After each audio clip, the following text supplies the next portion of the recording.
Assalamualaikum, good morning. Time check, magwa 1 PM na dito sa Dubai. Iniiwasan kong lumabas ng ganitong oras kasi sobrang init dito.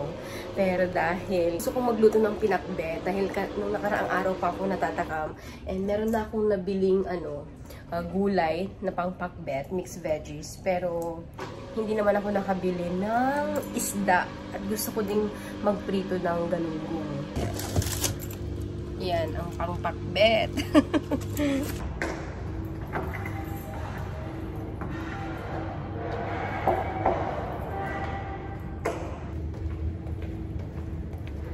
Sa paglalakad pa lang dito sa loob ng building na napakahaba, ay for sure pagpapawisan na ako. Pero okay na rin yun kasi parang 2 days ako hindi nakapaglakad-lakad. Grabe, natutulog ako ng sobrang busog. Tapos, anong oras nang gigising? Naku, naman talaga. Yung pinangako ko kay hubby na papayat ako this time. Wala pa rin pagbabago. Pas lalo akong dinagdagan. Ay, grabe. Buti na lang malapit lang yung supermarket na pupuntahan ko. Dito lang sa tapat. Magkakatabi lang dito yung mga supermarket.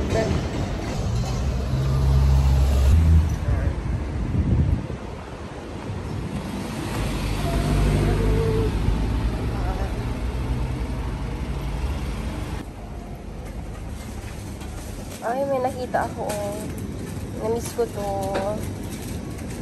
Fresh pa ba yan, kuya? Yes po. O the frozen na lang? Hindi, fresh po. Okay. Mga ilang piraso na po yan? 2, 4, 6. Dagdagan natin. Half kg na yan. Dagdagan pa po natin. Ilan? Malaki pa. Mga apat pa siguro. Mabuti nga kabayan yung staff kasi malinis siya alam mo yung malinis talaga. Ngayon maghahanap na ako ng celery, naubusan na ako ng celery. Sobrang na-miss ko yung ganito, yung halimbawa ako yung mamimili, ako yung titingin, ganyan. Sa Pakistan kasi hindi naman madalas, palagi kasing si hubby o kaya inuutusan namin si Zisha na lumabas at sila yung namimili lahat-lahat, nag-grocery.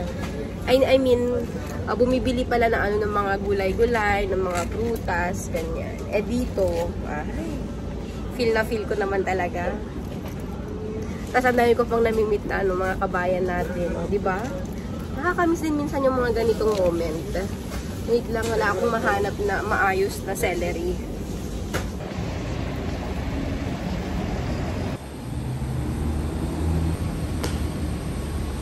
Yun lang, nakasara. So, kung mag-aantay ako dito ng tenant na lalabas, baka it takes a lot of time. Kaya iikot ako. Punta ako kung saan exit talaga kami.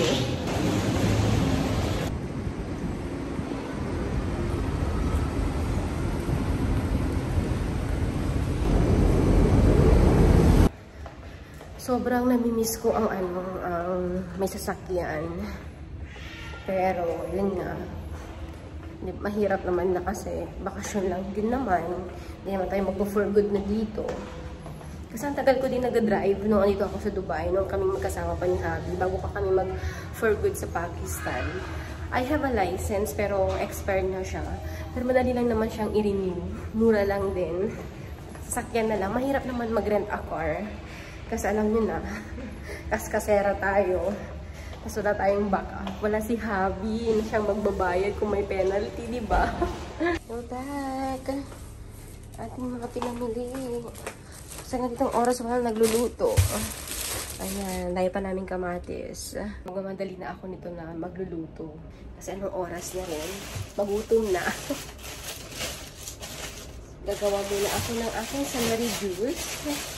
Sabay-sabay ko na yan. Hindi ko na-check bago ako umalis. Wala pala kaming kanin. Hindi sana kanina pa ako nakapagsaing para pagdating dito, mabilis na lamang. Sa totoo lang, sa Pakistan, lahat sila, kahit si hubby, ay tinatanggal yung ulo ng isda. Ayaw nila. Talagang pag pinapalinis na yung isda, automatic tanggal na yung ulo. Pero kanina hindi ko pinatanggal kasi nga syempre gusto yan ni na kapatid.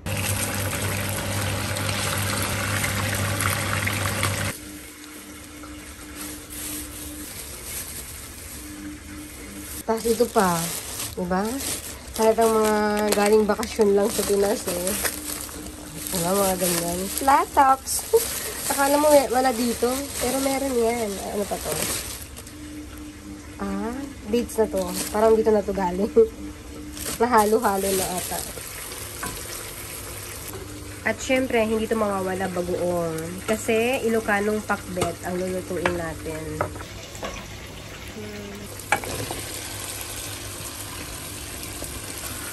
Mali pala yung hiwa ko na ampalaya.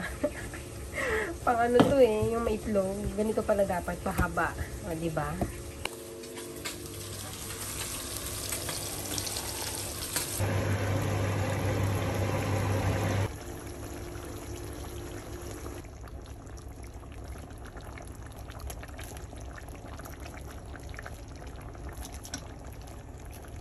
Hindi ko hinalo lahat, nilagay lahat sa sa gulay kasi gusto ko siya ng prito lang din separate. Tapos may sausawan na toyo mansi or kamatis na may toyo or kamatis with asin lang, ganon. Babaw lang natin yung fish kasi nga yung tinik. Ito na yun. And kakain na Mia. Diba?